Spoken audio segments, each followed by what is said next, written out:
Hey, we're on the Amtrak line headed to Wilmington, Delaware from Washington, D.C. I have with me Reverend Pat Mahoney, our great ally, friend, and whatever else he is, Pastor Charles Nestor. Just about as, maybe longer as a matter of fact. We go back a long ways, but we're on our way to Wilmington with Peggy Neighbor, Chief of Program. Say hi, Peggy, from behind the camera. Hello, everybody. And we're going to go meet with Christine O'Donnell, who, as you know by now, has a history with us. She worked out of our office for about 5 years during the time she was leading another organization that was allied with us in Washington. We're going to talk to her, and we'll put that up here so you'll be able to view it.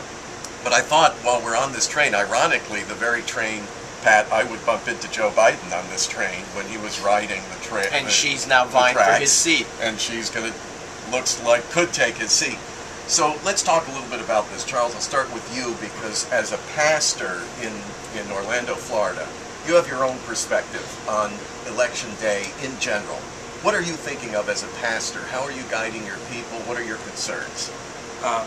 My concerns are just deal strictly with obviously the spiritual aspects that are happening in our country, and we continue to see the slide towards moral decay, and an administration that is kind of opening the floodgates towards further decay, and as the church it's our responsibility to be that salt and light, especially in these elections. And so and I'm glad you said the spiritual side, because it's easy for Christians to lose sight of that either way and see politics as a solution. I remind Christians, ultimately, politics ain't going to be a solution for anything. It's got to bump up a little bit. That's right. So giving your people spiritual guidance. Pat, what are you thinking? I mean, you just came back from Alabama. You've been around the country as I have. What are you hearing as we approach Election Day?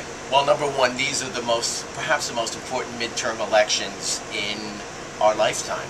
And we've been challenging people to pray. We prayed with Sharon Engel out in Nevada. We were just in Alabama. One of the exciting things, Rob, that I'm looking forward to with Christine O'Donnell is we've known her for over 10 years. And she's not the...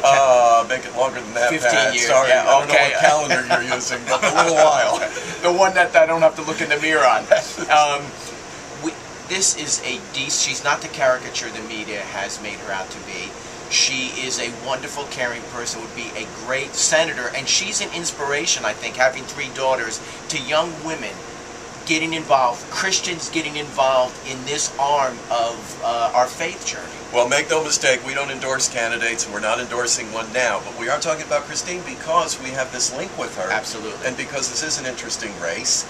And I'd like to bump into Christine on this train going back and forth. That would be great. Once in a while. So, let's pray.